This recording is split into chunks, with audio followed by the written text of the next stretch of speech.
Assalamualaikum Bunda. Waalaikumsalam. Apa kabar Bunda? Bunda? Alhamdulillah. Jadi gini Bunda ya.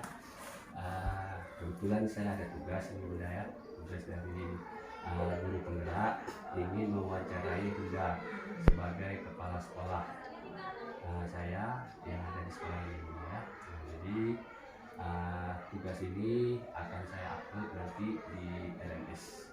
Tugas saya sebagai bentuk dari jawaban-jawaban yang ada yang akan saya selesaikan di LMS yang akan saya upload nanti Bunda. Jadi gini Bunda ya, yang pertama ada beberapa pertanyaan kebetulan tentang modul kami, yaitu tentang pengambilan keputusan dengan nilai-nilai kebajikan dari seorang pemimpin. Jadi yang pertama sekali yang ingin saya tanyakan, selama ini bagaimana Bunda dapat mengidentifikasi kasus-kasus yang merupakan dilema etika atau rujukan moral? Yang saya lakukan, yang Bunda lakukan ya. Yang pertama Bunda memilahkan dulu apakah itu kasusnya tingkatnya berat, ringan ataupun sedang. Kalau misalnya kasusnya masih ringan, itu bisa kita laksanakan antara si pelaku dan juga Bunda sendiri. Kalau misalnya sedang, kita bisa menggunakan anaknya panggil dan juga guru serta Bunda. Tapi kalau sudah kasusnya berat, nah kita harus memanggil orang yang memang di luar daripada pihak sekolah. Ya, kita untuk menambahkan kekuatan kita di dalam kita menyelesaikan permasalahan yang kita hadapi di sekolah. Terus apa lagi pertanyaannya? Baik, yang kedua gini Bunda ya. Selama ini bagaimana Bunda menjalankan pengambilan keputusan di sekolah ini, terutama untuk kasus-kasus di mana ada dua kepentingan yang sama-sama benar atau sama-sama mengandung nilai kebajikan. Kalau yang sudah Bunda lakukan di sini, apapun ceritanya kita tidak boleh memihak sebelah. Kita harus seimbang di dalam mengambil keputusan. Dan juga di dalam kita mengambil keputusan itu kita melihat sisi mana yang lebih mengutamakan daripada hasil keputusan kita, maka itulah yang kita berbuat lebih kepadanya. Sedangkan yang satunya lagi, satu pihak lagi, memang kita tahu itu dua-dua memiliki sisi kebajikan yang sama, ya kan? Tapi dalam yang sama pasti ada lebih di antaranya. Maka nanti kita akan melihat sisi posisi yang lebih itu ke arah yang mana, kan ada kelebihannya masing-masing. Jadi kita akan mengambil keputusan yang gitu. Dan kalaupun dalam kita mengambil keputusan, kita juga mengajak. Contohnya kayak Bunda kan ada punya wakil kepala sekolah. Juga Bunda ada juga nanti mengambil misalnya keputusan apakah Bunda mengambil komite.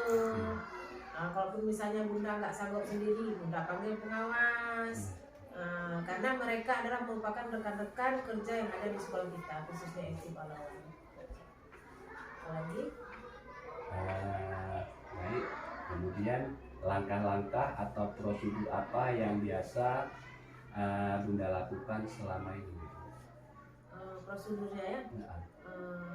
Kalau Bunda dalam menghadapi suatu permasalahan, Bunda selalu membuat perencanaan terlebih dahulu. Apapun ceritanya kita buat dulu oret-oret perencanaan. Setelah kita buat perencanaan itu matang, ya kita tanya juga nanti dengan orang-orang yang ada di sekolah rencana kita yang tadi. Setelah kita rencananya matang, baru kita laksanakan.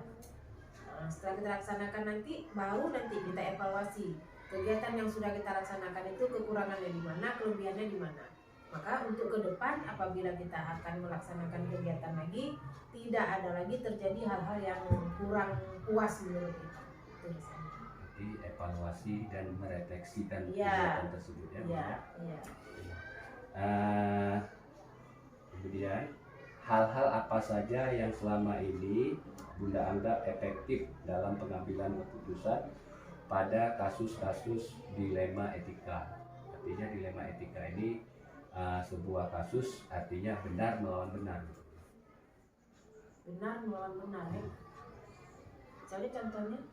Misalnya benar melawan benar ini apa yang kita lakukan itu benar, tapi banyak pihak yang tidak memang menyetujui. Contoh ya, benar melawan benar tadi ya. Misalnya kita mengadakan Asmaul Husna, Iya. itu benar dilakukan, kan gitu. Asmaul Husna itu dilakukan sebenarnya kan boleh di luar kelas, iya, boleh di musalah. Benar.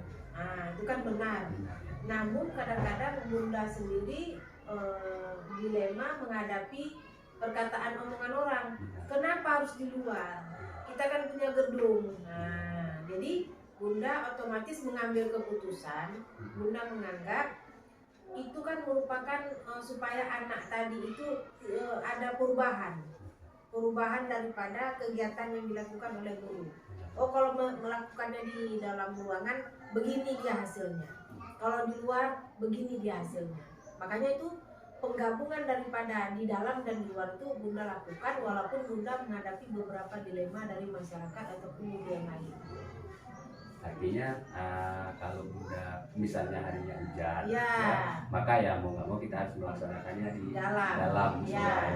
Kalau harinya bagus, kenapa tidak di luar? Artinya dengan alam, karena lebih bebas gitu ya. Karena kita ketahui pendidikan itu belajar itu bukan hanya di dalam ruangan, pembelajaran itu juga bisa dilakukan di luar ruangan. Seperti ada kata bahasa alam takambang. Alam takambang itu berarti alam itu terkembang ya, dia juga bisa digunakan untuk sebagai bahan ajar untuk anak-anak.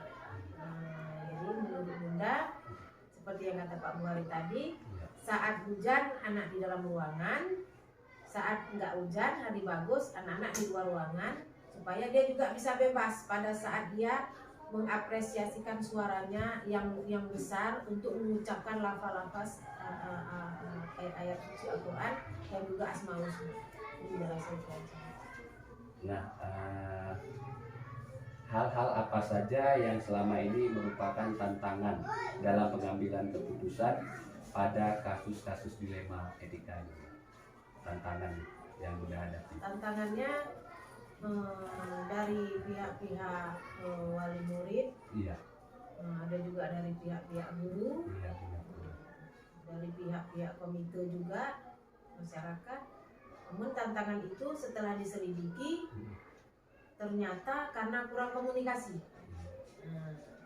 Setelah dicoba, digali kembali, ternyata karena komunikasi yang kurang, maka akan menimbulkan hal-hal yang tidak baik untuk diri saya pribadi dan juga untuk pihak sekolah yang lain. Maka ke depan saya apapun yang saya lakukan ya harus mengutamakan komunikasi dulu.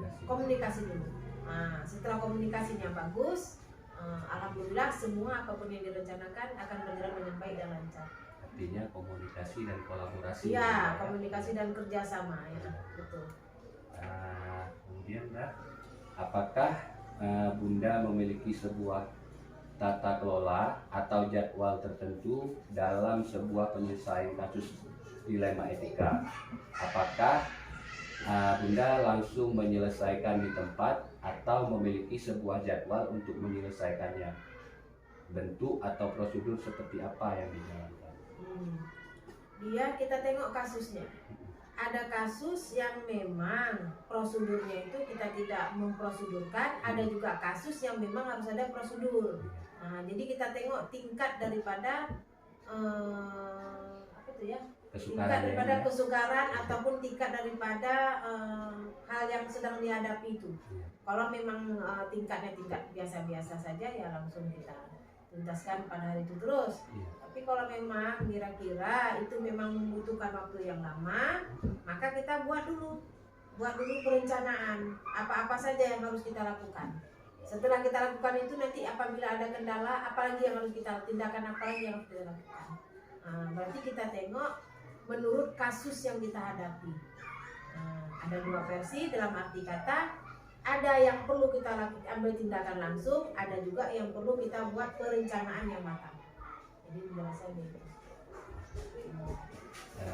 Kemudian, adakah seseorang atau faktor-faktor apa yang selama ini mempermudah atau membantu Bunda dalam pengambilan keputusan dalam kasus-kasus dilema etika?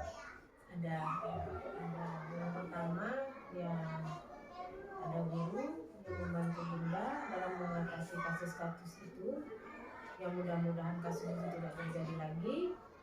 Ada guru dan juga ada pihak-pihak dari dinas, ya, bantu pengawas ataupun dari dinas lah ya kan. Kebetulan ya kan bapak juga di dinas, jadi otomatis sharing itu sering berjalan, sering dilakukan, dan alhamdulillah permasalahan yang dihadapi di sekolah bisa terlaksana dengan baik, dan tidak ada yang merugikan. Artinya ada dalam perencanaan itu Bunda ya, yang sudah kasus-kasus dilema ini Bunda putuskan dalam bentuk perencanaan yang matang ya. Iya. Yang terakhir nih Bunda ya, dari semua hal yang disampaikan, pembelajaran apa yang dapat Bunda petik dari pengalaman Bunda mengambil keputusan dilema etika? Pengalaman dari jawaban dari semua itu. Pengalamannya, tindakan apapun yang Bunda lakukan harus ada kerjasama, harus ada komunikasi, dan kita harus memikirkan segi berbagai macam hal. Kita tidak boleh memikirkan satu orang sementara yang lainnya nanti tidak menyetujui apa yang tindakan yang Bunda lakukan. Jadi apapun ceritanya, kita kerjasamanya harus tetap kompak, ya kan? Dan juga Bunda ini harus tetap berkomunikasi dengan baik, dan juga berkomunikasi dengan pihak sekolah, dengan pihak komite dan masyarakat. Jadi itu memang dipupuk terus, dan tidak boleh ada gap-gap di antara sesama. Jadi penjelasannya itu saja. Terima kasih Bunda ya. Jadi dari semua pertanyaan dan jawaban Bunda, alhamdulillah ya, sebuah pengambilan keputusan yang pada intinya merupakan pengambilan keputusan dengan bijaksana ya. Jadi saya rasa ini sudah cukup sebagai bahan dari tugas modul 31 saya. Saya berterima kasih kepada Bunda karena bersedia pada hari ini untuk diwawancarai ya. Artinya diwawancara ini bukan berarti kita mencari kesalahan atau mencari kelemahan, tetapi sebagai bahan pendukung dari tugas saya sebagai calon guru penggerak. Lebih dan kurang saya mohon maaf Bunda. Terima kasih Bunda. Assalamualaikum Bunda ya. Terima kasih Bunda.